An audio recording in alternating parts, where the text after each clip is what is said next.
Tere, siin Brüsseli päevik Yana Toomiga.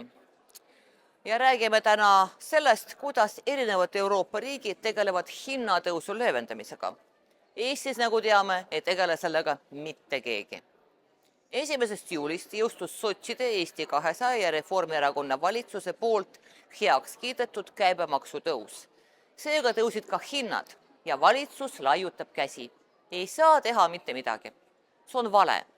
Ja kui rahandusminister Jürgen Ligi ütleb, et koalitsioon ei saa hindu mõjutada, siis valetab ta meile otse näkku. On mitu võimalust, kuidas saavutada kontrolli hindade üle. Mitte kõik viisid ei ole head ega universaalsed, kuid vaadakem need lähemalt. Kõige lihtsamat viisi kasutab Ungari, kus seaduslikult piirati paljude toidukaupade hindu. Kõik algas aastal 2022 sealihaga. Tänavu märtsis keelas Ungari suurtel kauplustel kehtestada liiga kõrget hindu 1000 tootele 30 eri kategoorias. Nimelt on lubatud lisada tarnija hinnale mitte rohkem kui 10%. Majandusteadlased muidugi märgivad, et see on jõhker vabaturgu sekkumine ning tagajärjed pole alati positiivsed. Nii supermarketid saavad tuhandetest kaupadest vähem kasumit ja kompenseerivad seda tõstes teiste kaupade hindu. Sotsiaalvõrgustikes kirutakse. Odav juust jääb odavaks, kamamber on aga kohutavalt kallis. Sellegi poolest aitab selline poliitika vaestel ungarlastel ellu jääda. Isegi kui supermarketite kasum jääb samaks, maksavad selle eest rikkamad tarbijad. Lisaks otsesele kontrollile on ka teisi liberaalsemaid võimalusi, mida meie valitsusel tasuks uurida. Näiteks Kreekas andsid ametivõimud 3 aastat tagasi välja seaduse, mis kohustab iga kauplust müüma vähemalt ühte toodet 31 kategooriast, leib, piim, riis, liha ja nii edasi soodushinnaga. See meede oli ajutine, kuid seegi aitas inimesi. Samuti anti toetusi vaestele ja neile, kes maksid suuri elektriarveid. Kreeklased kehtestasid ka põhikaupade müügist saadavale kasumile ülempiiri ja kohustasid supermarketid teatama tarnijate hindade tõusust. Selle tulemusena hakkasid hinnad langema. Kreeka ei tõstnud siiski makse nagu meie.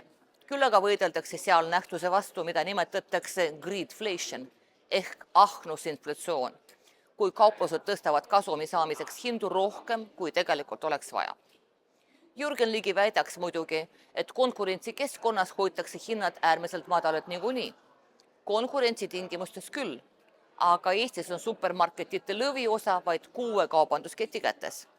Majandusteadlased teavad, et sellises olukorras on hinnakonkurents üsna haruldane. Prantsusmaal on jäämüügikette rohkem.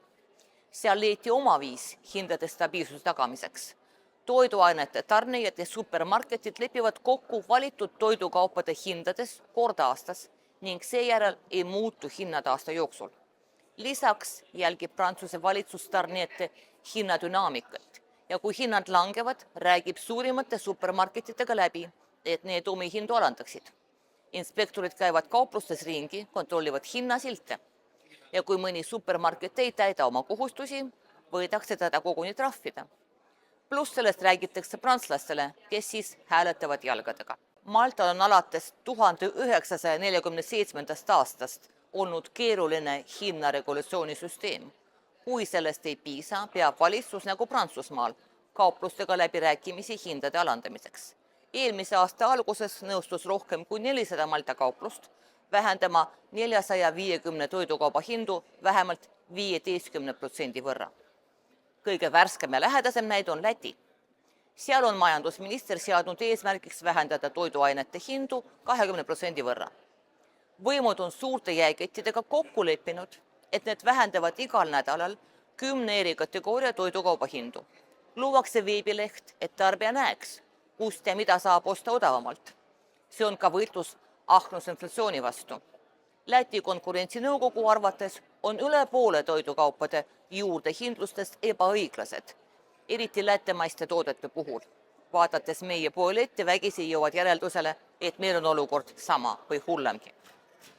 Samal ajal on Lätis käibemaks 21%, kuid ravimite ja mõnede toiduainete maksumäär on madalam, ainult 12%. Lätis kehtib kaaspealine tulumaks. Nii et võimalusi on olemas, mida pole valitsuse poliitilist tahet. Püsige terved ja kohtume nädala pärast.